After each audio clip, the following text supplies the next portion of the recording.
ప్రజాప్రభుత్వం 2 ఏళ్లు పూర్తి చేసుకున్న సందర్భంగా తెలంగాణను బలమైన ఆర్థిక శక్తిగా తీర్చిదిద్దేందుకు తెలంగాణ రైజింగ్ 2047 దార్శనిక పత్రాన్ని త్వరలో ప్రజలకు అంకితం చేస్తామని ముఖ్యమంత్రి రేవంత్ రెడ్డి ప్రకటించారు.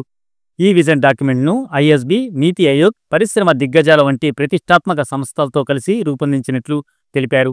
డాక్యుమెంట్లో రాష్ట్రాన్ని 3 విభాగాలుగా విభజించి భవిష్యత్ ప్రణాళికలు రూపొందించారు. మొదటిది cure, core urban region economy, Hyderabad ORR లోపల.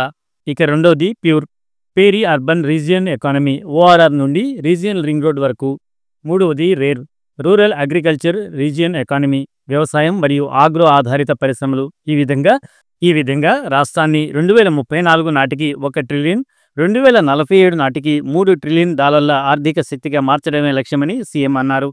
చైనా, జపాన్, దక్షిణ కొరియా, జర్మనీ, సింగపూర్ల మోడళ్లను అనుసరిస్తూ అన్ని రంగాల్లో సమగ్ర అభివృద్ధి కోసం ఈ పాలసీ దారితీస్తుందని పేర్కొన్నారు. గతంని ఒక అనుభవంగా, ఈ అనుభవాల నుంచి నేర్చుకున్న పాఠాలను భవిష్యత్ ప్రణాళికగా మార్చుకొని 4 కోట్ల తెలంగాణ ప్రజలకు ఒక అద్భుతమైన అభివృద్ధి చెందిన తెలంగాణను అందించాలన్న ఆలోచనతోటి 2 సంవత్సరాల ఉత్సవాలను జరుపుకోవడమే కాకుండా భవిష్యత్తు ప్రణాళికలను రచించుకొని భవిష్యత్తు కోసం పారదర్శకమైన పాలసీలను తీసుకొచ్చి ఒక పాలసీ డాక్యుమెంట్ని జాతికి డెడికేట్ చేయబోతున్నాం.